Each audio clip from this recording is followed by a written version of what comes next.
Lorong 4 SK Sentul 1, Lorong 5 SK Intan Baiduri, Lorong 6 SJKC Muncong, Lorong 7 SJKC Kaici dan Lorong 8 SJKC Jinjang Utara.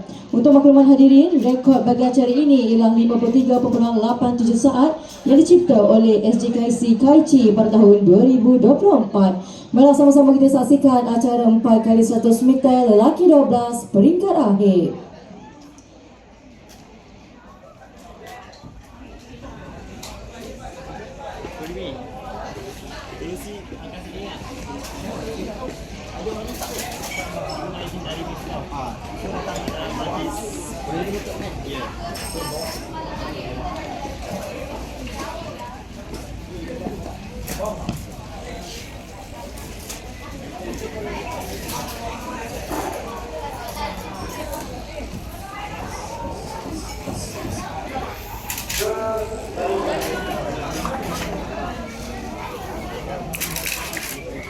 Tes.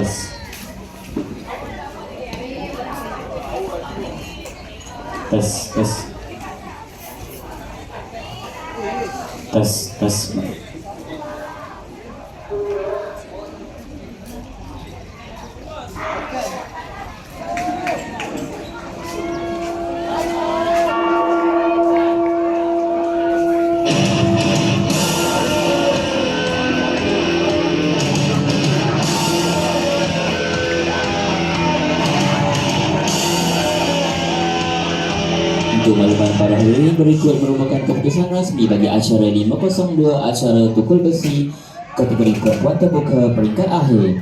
Tempat pertama, Un Mian Chi dari Persendirian Chonghua dengan jarak 23.19 meter.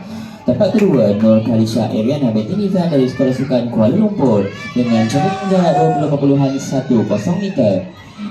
Tempat ketiga, Magdalene Chi Wenji dari SMK Kebun Baru dengan catatan jarak 16.81 meter. Dan tempat keempat, Mek Alifah Safia binti Muhammad Raizi dari SMK Kiaramas dengan jarak 14.97 meter.